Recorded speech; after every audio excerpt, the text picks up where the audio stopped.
Welcome to the Starter Girlz podcast, your ultimate source of inspiration and empowerment. We're here to help women succeed in every area of their lives, career, money, relationships, and health and well-being, while celebrating the remarkable journeys of individuals from all walks of life who've achieved amazing things.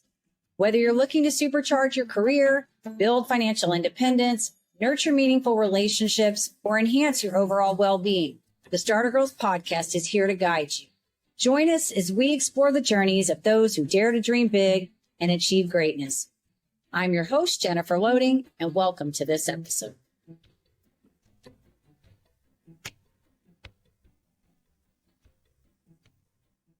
Welcome to another episode of the Starter Girlz podcast. I'm your host, Jennifer Loehding, and wherever you are tuning in today, we're excited to have you here.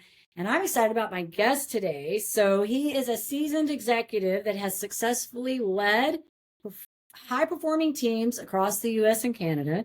He's renowned for revitalizing struggling mid-sized organizations and aligning vision, values, and culture to develop compelling strategies for success. This is going to be fun. I'm so excited. It's talking about things that I think are important, culture and vision and all those good things. But before we can bring him on, I do need to do a quick shout out to our sponsor. This episode is brought to you by Walt Mills Productions. Need to add excitement to your YouTube videos or some expert hands for editing? Look no further. Walt Mills is the solution you've been searching for. Walt is not only your go-to guy for spicing up content, he's the force behind a thriving film production company with numerous titles in the pipeline. Always on the lookout for raw talent, Walt is eager to collaborate on film and internet productions.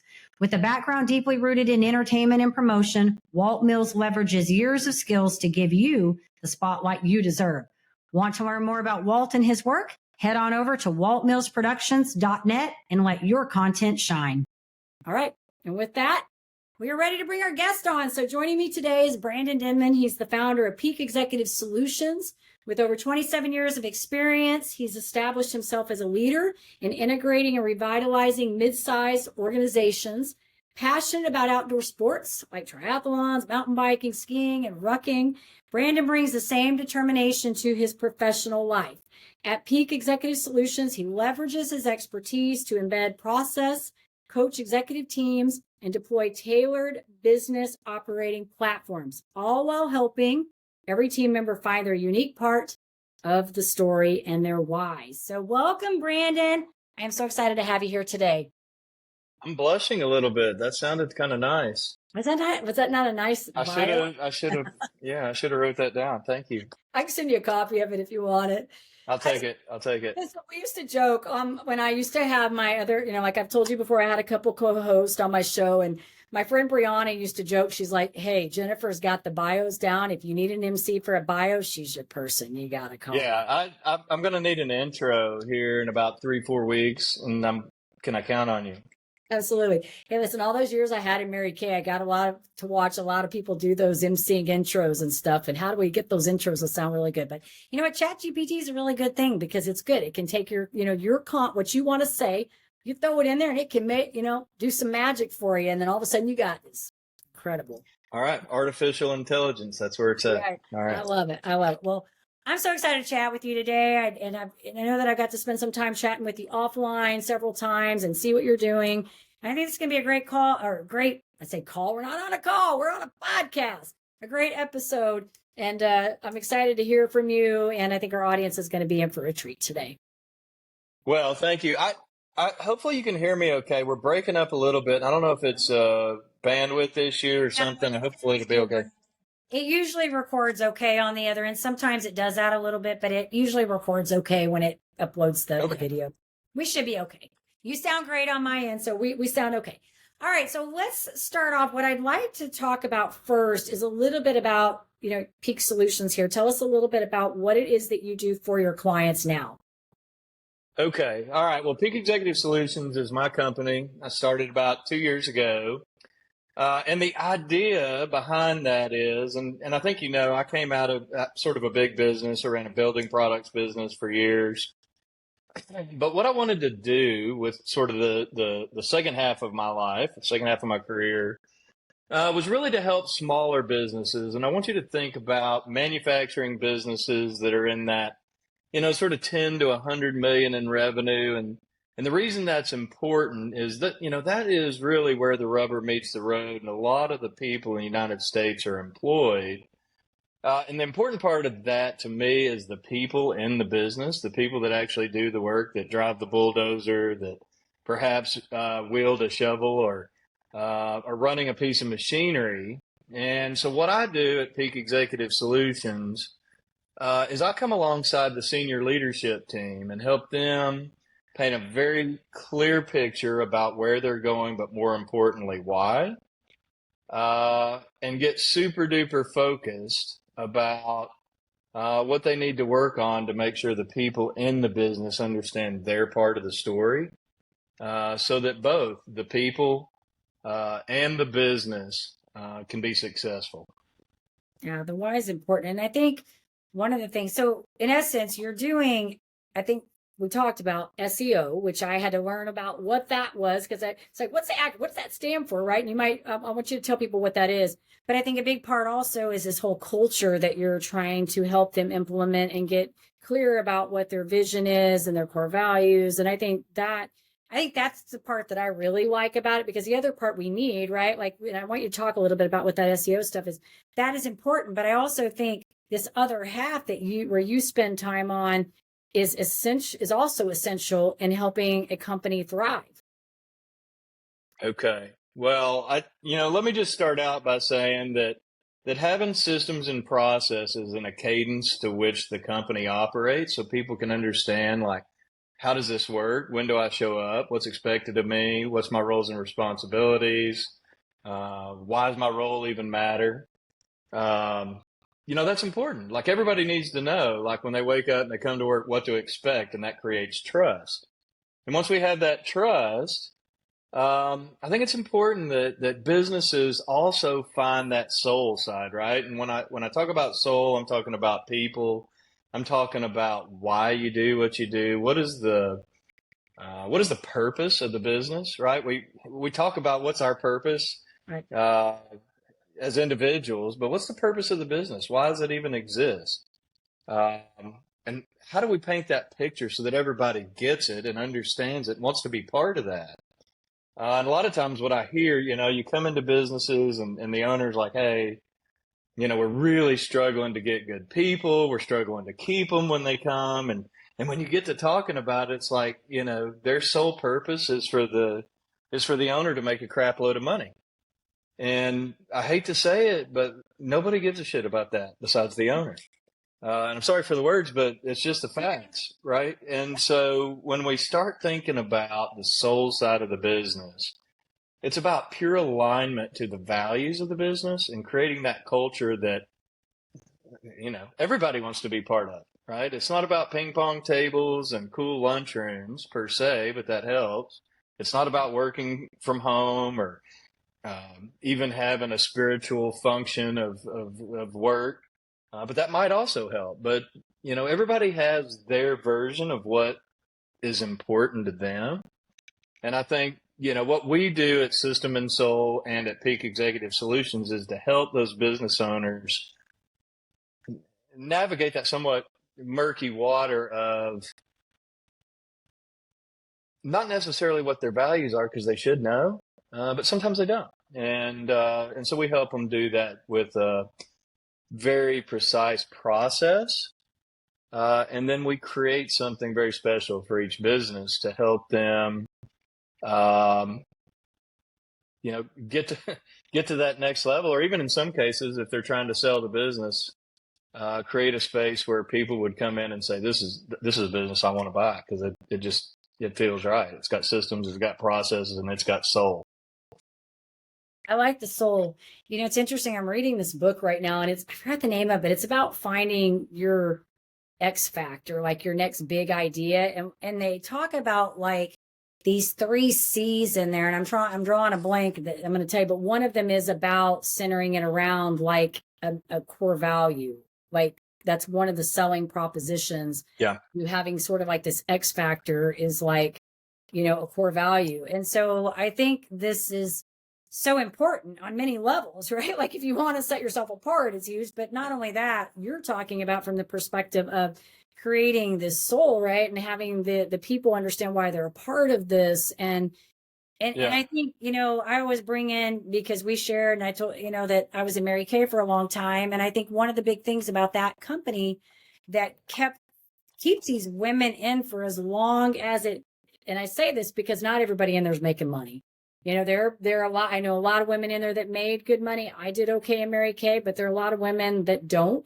They're there because of the culture. They're there because of what it stands for, what they created, how those people feel in that. And so I'm a big believer in the culture is important, what you're creating and what your people know about, the values of the company. And not only that, but even the the clients, the customers, how they view the company as well. Yeah.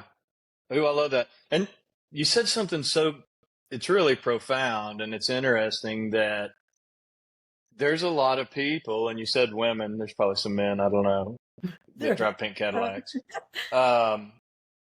Some of them don't even make money, but they're there for the camaraderie, for the culture, because of the people. They like the people they work with. And that is, it's so powerful, right? Because you talk to people that run business and they're like, man, we just can't keep up. We can't pay enough.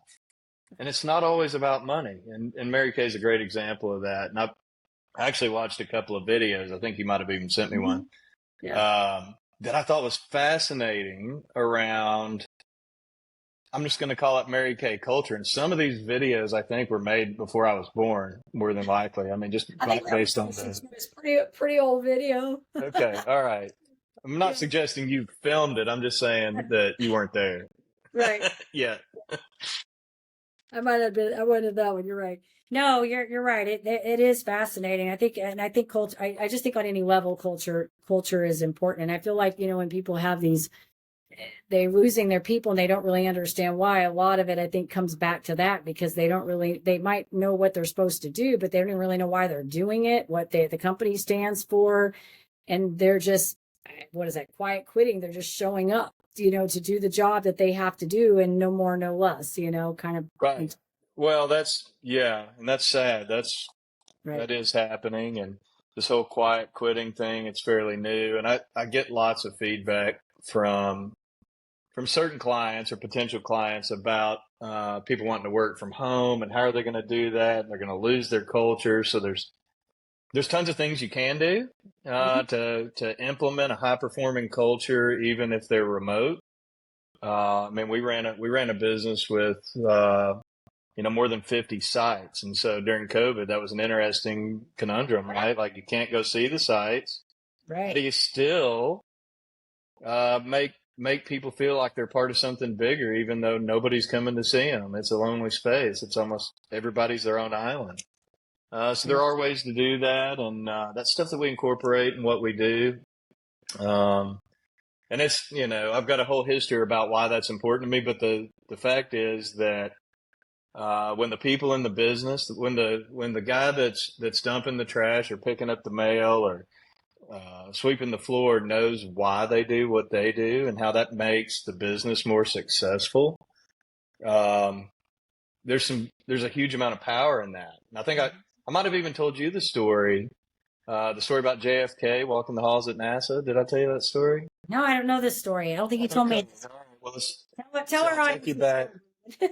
I'll take you back a few years, just also before I was born, to be clear. 1962, 3, in that range, when the idea was we were looking to put a man on the moon, right? And JFK was all involved in that, and he's walking the halls at NASA, and he introducing himself. Hey, I'm Jack Kennedy, yada yada yada. I'm the president. So he meets this guy, and he's mopping the floor at NASA. This is a long, long time ago. And he says, "Let me ask you a question." He said, "How do you like working at NASA?" And the guy stops what he's doing, and he looks JFK in the eye, and he says, "Man, I love it. I'm helping put a man on the moon." That's the point. Yeah. He's not just mopping the floor. It's not just a way to pay the bills for his family. He's part of something bigger. Yeah. It's good. Yeah. Every time I think about that, I just think how powerful that is. that if Yeah. you could be doing a job that you felt like you were part of something bigger than yourself, and Right. it's not just about paycheck or insurance or working from home or whatever is important to you. Um, it's about being part of something big. I just love it. Yeah, no, that's good. So you said something earlier, and I kind of want to travel that road for just a minute. You mentioned earlier, this whole idea of moving from, I don't even know what the whole statement was, but moving from like the corporate to the home. So you did that. You moved from being in a space where you were working with a team and you had people you had to report to, people that were reporting to you. And now you're doing your thing. This is your business. So I would love to know, because I feel like I've sort of been doing a free spirited thing for a really, really long time. So I feel like I haven't seen everything, obviously, but I feel like I've just sort of kind of been in my own world for a long time. And so I always kind of like to be refreshed of the challenges that come with moving from one space to the other. So maybe for our Yeah. listeners, because there may be somebody right now that's sort of sitting on that fence going, I want to move from this corporate space to entrepreneur. What are some of the things you had to work through? Mm. Ooh. Well, I'm still working through them. Okay. So we're 2 years in. I'm still working through them. And I will warn you, you should have a steel gut or something, and not be afraid of something new hitting you every day. That's the number one thing I would say. But yeah, I mean, I came from the corporate world, of course, 27 years and building products, bricks, roof tiles, stone, that sort of thing, mergers and acquisitions all along the way. Some of it was private equity, some of it was more strategically held.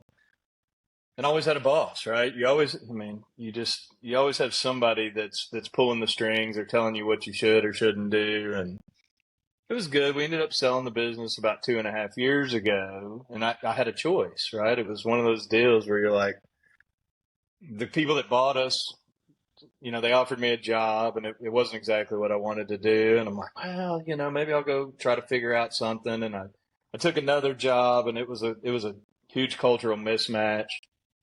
And so I got this. It was really strange. I got an intro from an unlikely person to somebody in the Midwest that was trying to build something I know something about, and I can't talk about it in public yet. And so I did a consulting role, and while I was consulting, I recognized pretty quick that people that run small businesses, in a lot of cases, are very passionate about the project, but there's just a lot of things they don't know because they Right. haven't been involved in the permitting or the people side or anything beyond intellectual property or, whatever the case is. And I had a lot of years of doing that. And so I got really excited. I'm like, hey, I think I can start a business doing this, helping small and middle-sized manufacturers um, get their shit together. Um, and so that's what I did. And so it took, it's taken the better part of 2 years to get comfortable with the fact I'm not just running ops or engineering or EH&S or a functionality of the business, but the whole thing. And so some of it's been a bit of a challenge to learn around, how do you market a business? I had kind of a captive audience when I had all of those plants and distribution centers and things because, I guess they didn't have to listen to me, but they chose to, but they at least had to get on the call or I'd know they weren't there. Right. And now, I got to influence people to decide they want or need my help. And there is a good bit of freedom to it, which is fun and awesome, meaning I choose what I want to do. I choose who I'm going to work with and who I'm not going to work with. Um, but I'm not going to lie, if somebody's out there on the fence about should I start a business, a couple of things I would say is go ahead and start your business, but don't quit your job. Right. It's good Would be advice. my Yeah. first piece of advice. Yep. And start building it up and build your network. Like if you're not networking outside of where you work or the city that perhaps you travel to or the city you live in, I highly suggest starting to network because super important, and it's where you're going to get your support. I know you've probably felt that, like, it's super lonely. It's a lonely space because you have nobody to call and say, man, I really feel down today. I feel sad, or I feel like I'm not making any progress. What do I do? So your network is your personal board of directors. So I think that's something I would suggest. I wish somebody would have told me. Right. And there's a whole list of other crap I would probably tell you, but I don't know if your listeners want to hear that. But Well, I'm laughing because I'm with you. I'm listening. I'm with you. Like I had this mentor that I worked with for 2 years, and he said I had him probably up until like this last year, and I remember him saying, if you don't have a fire burning, and he was talking about in one of the areas, whether it be like your marketing strategy or your customer service, whatever, in these different areas, he's like, you're not in business because there's always a fire burning. Your job is to figure out which one is the most important fire and put that one out, and then you're going to have another one burning. But I think all these things that you said are so important, because one of the things, going back to that whole Mary Kay thing, in all those years, even though I was in business for myself, I wasn't by myself. I always had a support. So I always had somebody that I could sort of kind of go to talk about things. I always had an upline. And then I had people that were sort of reporting to me, even though we were all 1099, we were all, but we were a team. And it's interesting because I've been out of that space since 2022. Really before that, I officially left in 22. But I've been out, I stepped down from leadership in 2017. So I've been out for quite some time. But I just made this conversation to somebody, or I had this conversation with somebody the other day. I said, I sort of miss parts of that.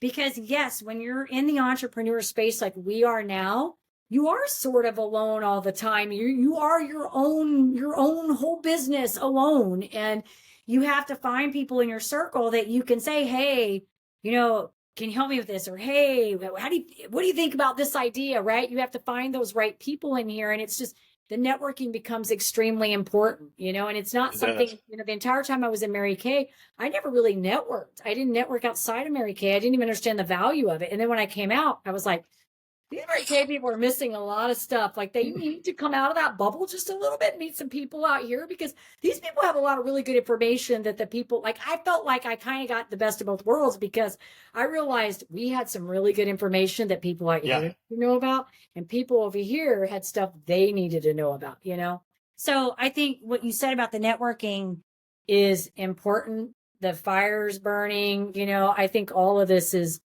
real stuff. And yes, you always have something. Like when you said you're learning, I think I'm going to tell you, I'm still learning. And you're talking about marketing. I'm like, right now, no kidding, right now, yesterday, I had a piece of paper out. You're going to laugh because these are my notes. I just chicken scratched all over because this is how I take notes. It looks like a mind map of success. I'm trying to organize, break my program down. That's what I'm working on right now, is how to market this program, break it up, market it so I can scale this thing. And I'm sitting down, like, trying to write, this is how much of this is and the value of this. And if I were going to do this, would I pay for this? What kind of client am I trying to target? All those things that you never had to do if you were working for somebody else. Or in my case, I even think with Mary Kay, they kind of sort of gave you everything. It was like a business in a box. You didn't really have to think about all this. And now I have to do like you, influence, and I have to think about my social media, and because I have a podcast and the marketing and this and that, Yeah. So what I miss, Entrepreneurs, are you ready to level up your leadership skills? Tune in now for an exclusive offer designed just for you. This is nuts. Did you know 63% of consumers prefer businesses aligned with their values? Recognizing your core values isn't just vital for business growth, it's the bedrock of effective leadership. Whether you're a seasoned entrepreneur or an aspiring creator, identifying your core values is a key step in constructing the framework of a successful leader, enabling you to lead authentically, expand your business, and live life on your terms. Don't play. Put in the kettle to flame. Go 100 all day. Foot on the pedal, no brakes. My tools, waited in line. Are you ready to access tools to kickstart your leadership journey? Unlock a treasure trove of insights and get your free resources at www.linktree/Jennifer Loehding. Take that crucial first step toward realizing your leadership aspirations and elevate your leadership game today. Is like that, but it's, it's the business. And I might say, well, from from an engineering standpoint, this is what we're going to work on for the next 2 years. And these are the Right. projects, and this is the money that we need. And, this is what we're going to measure. Yeah. Yeah. And I need some marketing for that. I need something for the board to present to them. And I would pick up the phone and call marketing and say, here's what I want to say. Right. And the next thing you know, there was a presentation that actually looked good and made sense in front of me. And now is that the whole thing? And it's a bit of a challenge. I never, they say you don't know what you got until it's gone. And that's a fact in that aspect, because I didn't appreciate everything that I had in that way, for sure. But I think you learned different strategies. I want to kind of shift gears just a little bit, and we're going to come back to this, but let's talk about, because you are, one of the things when I first met you that I thought was pretty cool is that you are actively involved. So you do a lot of cool, fun things outside of your work, which I think really, I love talking to people that do athletic things, because I feel like there's a lot of the mindset driven in that really pulls into what we're doing as entrepreneurs, because they're different. To me, they're different sports, but I think they're very similar in how we travel and navigate those. And I say that because I've done some, not maybe as crazy as you, but I've done some, I've ran some marathons and stuff like this. I could have done some. So that is crazy. Survive a little bit to get through that, and it sucks sometimes. So I would love to talk about the mindset on this, how you feel like this transfers over for you coming from this. I know you got a big event coming up and you did some cool things. So maybe tell us a little bit about that, and then talk a little bit about the mindset with that. Okay. All right, cool. Yeah, I'll just tell you about the 2 stupid things I'm doing this year to start with. The first one is done. I got a call back in January from a friend of mine named Kevin Keppel. You guys should know each other. I should probably introduce you. But he's here in Dallas, and he worked for Mary Kay for a little bit. He was a trainer for Mary Kay.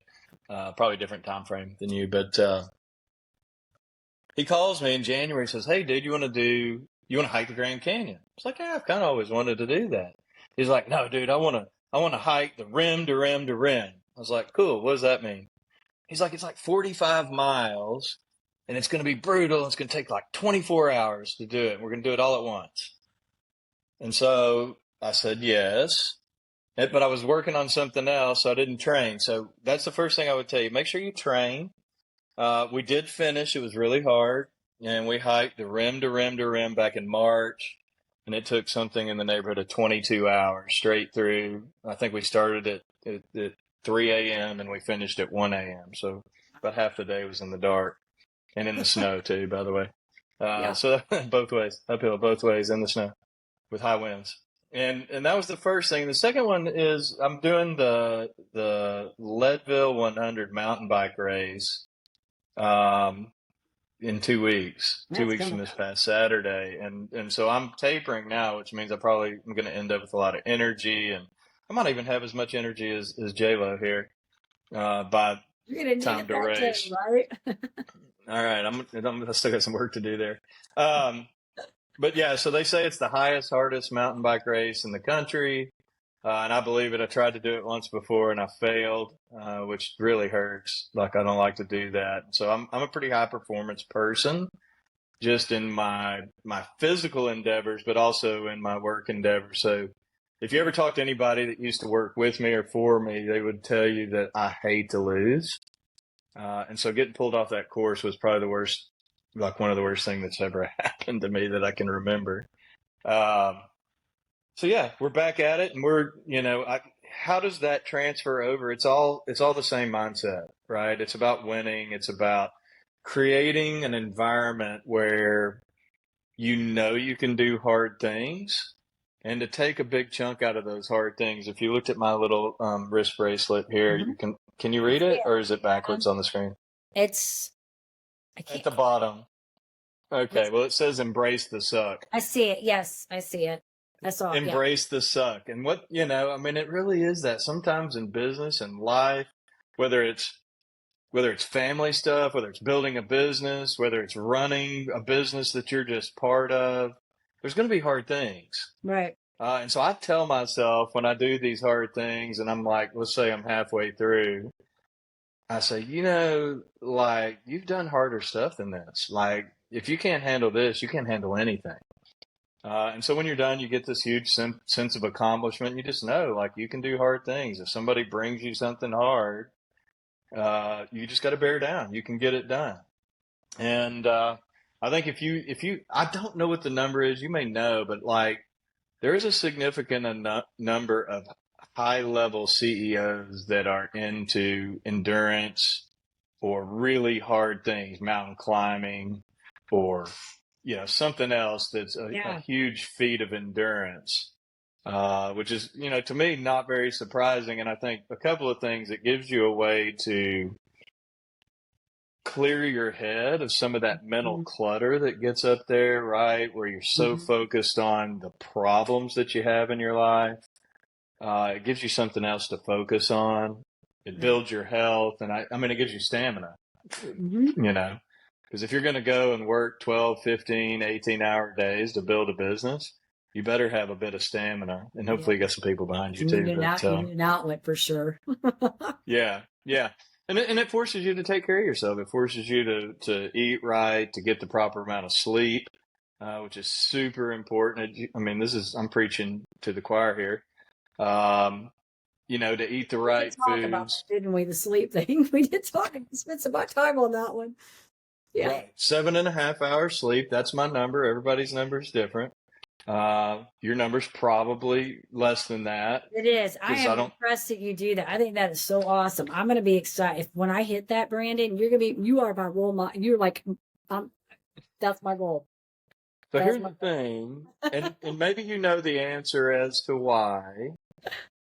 But your body recovers while you sleep. We know that, right? And the more circadian rhythms you go through in your sleep cycle, the longer REM sleep you have, and your body recovers, your mind recovers, all those things during that REM sleep. And so if I think the answer is like it's every 90 minutes you start a new cycle or something like that, circadian rhythms. So I do all these weird things like grounding and weird crap like that, which you're probably familiar with, that help all those things. Walking around without your shoes on outside, connecting yourself with Mother Earth. We want to get super woo-woo here and all that. But I think all those things help to me. I think they're all linked to high performance. And if you can get 7.5 hours sleep or 9 hours sleep, or perhaps it's 6, whatever the number is for you, I think it's hugely powerful in getting things done mentally, physically, emotionally, socially. I mean, we all know, like, there's people that aren't morning people, and perhaps that's because they stayed up too late, or I don't know, maybe they're just a-holes in the morning. I'm not sure, but we know a few, I'm sure. Yes. I actually used to not be a morning person. I don't know what happened at some point, but it's so funny, Brandon, because even now, like I get up at 5 every day, and on Saturday and Sunday, I'll set my alarm to get up at 6, but I'm always up by 5. I still wake up at 5 o'clock every single day. And I wanted to say what I'm hearing you say in all of this, and what I think is so important is it's basically you're setting yourself up in the right place to succeed in all these areas of your life by adopting these embodiment habits, whatever that looks like for you. It's the good sleep, your grounding, all the different things that you do. And I think that's what really makes it, for me, in my mind, makes that universal success going across the board, right? It's like, I was having this conversation with somebody right before I jumped on here with you, and we were talking about, we were talking about the nervous system again, because she does the same work, a little bit different, but kind of the same work. And it's this whole idea of how do we do these things to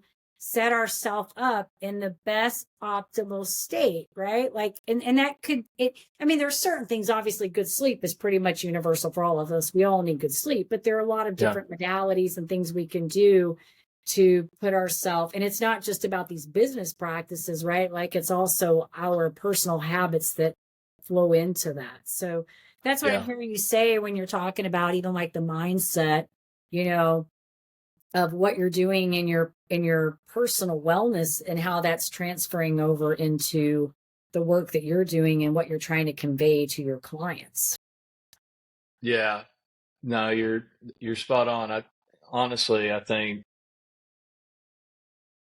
more than ever, I believe that your work life, your personal life, your spiritual life, I mean, it's just your life. I mean, you can't compartmentalize and say, well, this is the kind of person I am and how I show up in my personal life. This is how I show up at work.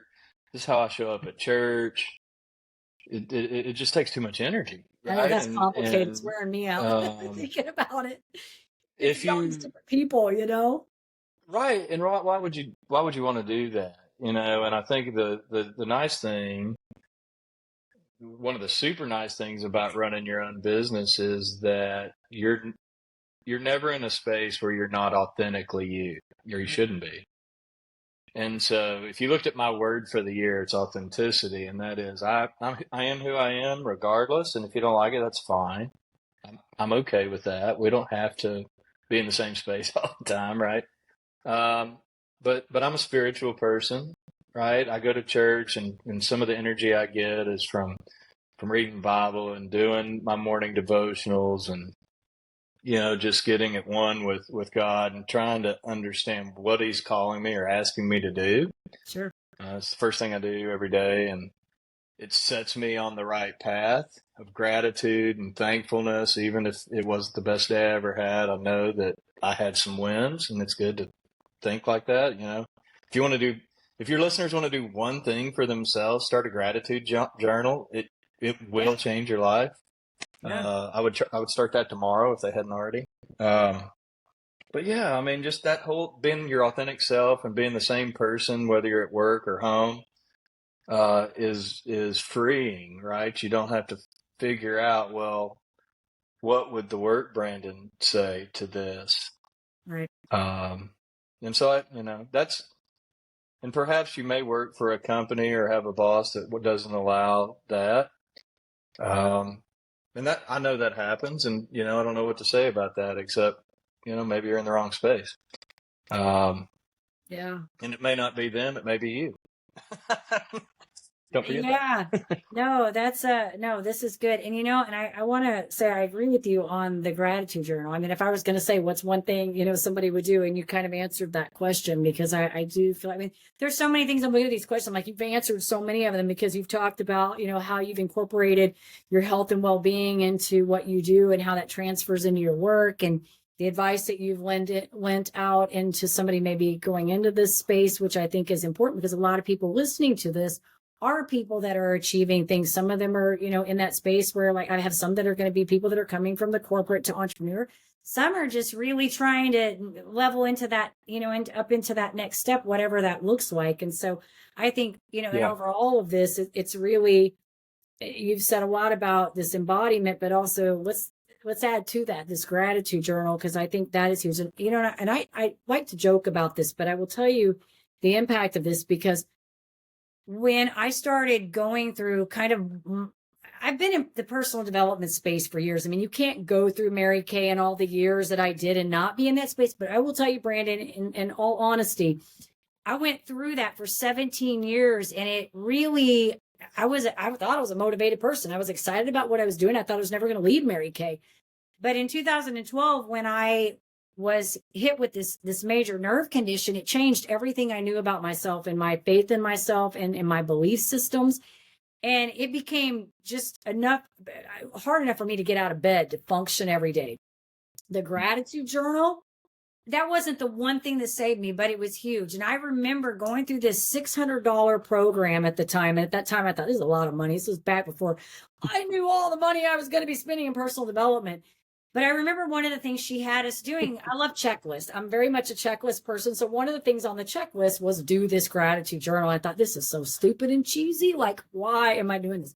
But I'm also the type of person, I like to prove things wrong. So whether good or bad, I'm going to prove it doesn't work or I'm going to prove it does work because I need to. Well, you also had to put a check in the box. I had to put a check in the box, right? So I said, I'm going to do this gratitude journal. And I did. And I did it for days. I had a spiral notebook. I did it every day. And there were days I put things on that paper. And I'm not kidding. I'm grateful that we have toilet paper. I'm grateful that we have forks. I'm grateful that my kids like me today. I'm grateful that I have a car. Like, I'm not joking. Like, I had to pull things out. But I'm going to flip this now. Along with that, I also wrote on the top of that paper every day, something amazing is going to happen today. I did that every day, those two things. And then I started reading and I started adding different things. And here's what's happened. I'm not going to say this was I woke up overnight and my world was completely changed, but things started to happen in my space. And it was over time I started to see things where I was noticing that my outlook, the perception, the way I was seeing the world started shifting. And all of a sudden it became, now I'm grateful for, hey, I met this awesome person named Brandon for coffee today. Or I met this person at a networking event. Or, hey, I got to talk to this person a little bit about what I'm excited about. It started becoming more things. And now I'm in a place, it's so fun. I don't do those gratitude journals anymore. I don't have to. Every day I can pretty much at the end of the day, I can go, today was a pretty decent day. This happened today. Or, hey, I got to see this person today. Or I got to talk to this person today. Or even in a day where I'm like, I didn't talk to anybody, I can still be like, hey, today was a good day. Because you want to know why? I sat down and I took 30 minutes of quiet time and brought myself inward. So every day I'm able to find that spot where I can say there was some kind of win in my day. And it took training, that was my point. It took that embodiment, like taking that into a habit and just being committed to the process, even when I didn't know what the outcome was going to look like. Yeah. Even if it was it's so powerful. checking the box in the beginning. Well, right? Somebody gave you a gift, right?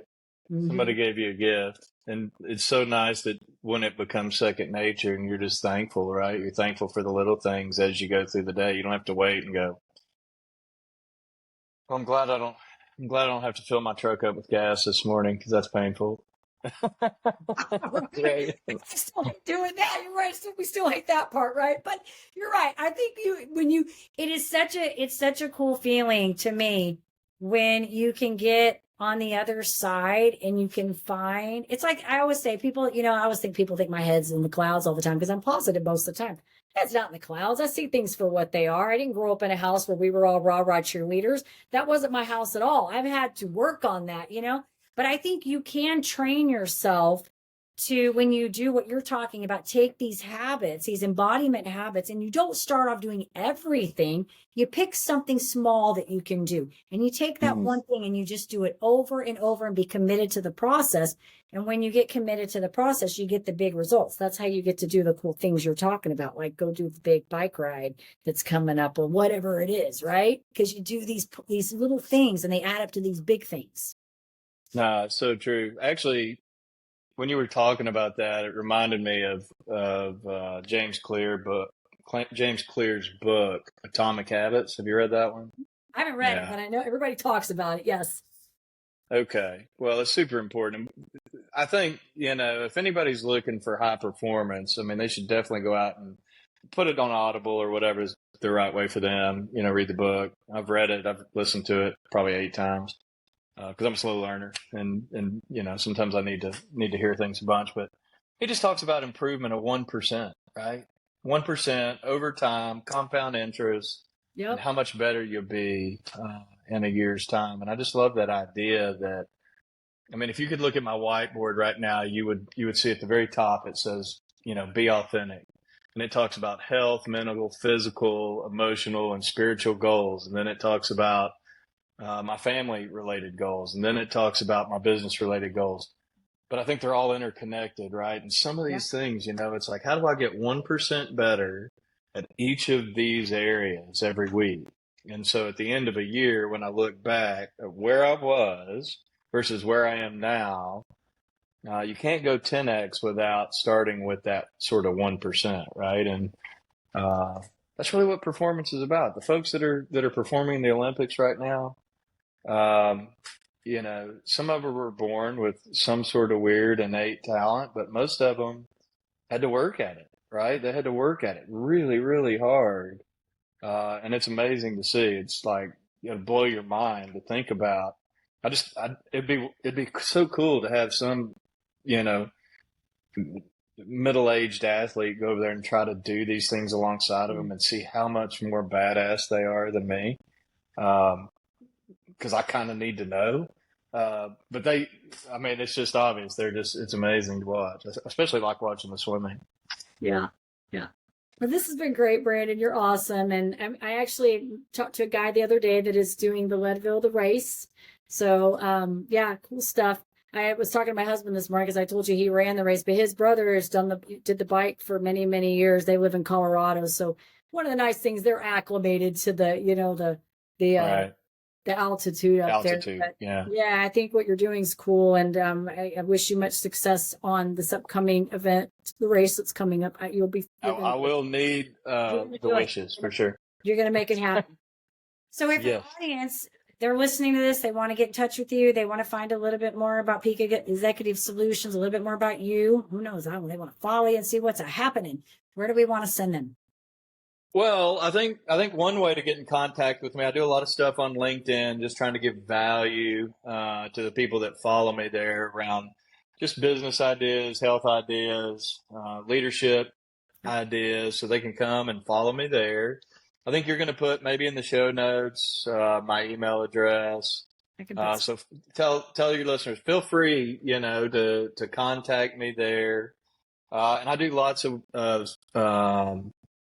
workshops, and I can even do them online. Jennifer got to witness one of those online, so that we're still learning how to deal with all that functionality. But love to do those things and to help you and your leadership team get better, because the truth is that, the whole team wins when the leadership team gets better. And that's what we're here to do. Yeah. I always think about like you just reminded me when John Maxwell says everything rises and falls on leadership. I always go back to that because it really does it just trickles down from there, right? If you got everything falling apart here, it's probably because there's some falling apart leadership happening too. Yeah, you better look up that way. Yeah, exactly. Good stuff. Because that's probably why America, they used to always tell us, when you needed something, go up. You always have to go up to the leaders because they're where we want to be and they have what we need to learn and stuff. So that's right. Look for the lady in the pink Cadillac and ask her how she did it. That's right. Good stuff. Brandon, this has been awesome. I want to thank you so much for your time and for your wisdom and all the good stuff. And yes, I did get to go. I so enjoyed it. What you're doing and learn a little bit more about, Peak Executive Solutions. And I'm going to wish you much success on all of that good stuff too. Been good. Thank you very much. Thank you. I enjoyed it. Awesome. All right. And of course, to our listeners, we appreciate you. Thank you for listening. We hope we found that I cannot talk today. We hope you found this episode inspiring and informative. And of course, if you enjoy the show, you can hit that subscribe, like, all the things on whatever platform you follow us on. And as I always say, in order to live the extraordinary, you must start. And every start begins with a decision. You guys take care, be safe, be kind to one another. We will see you next time.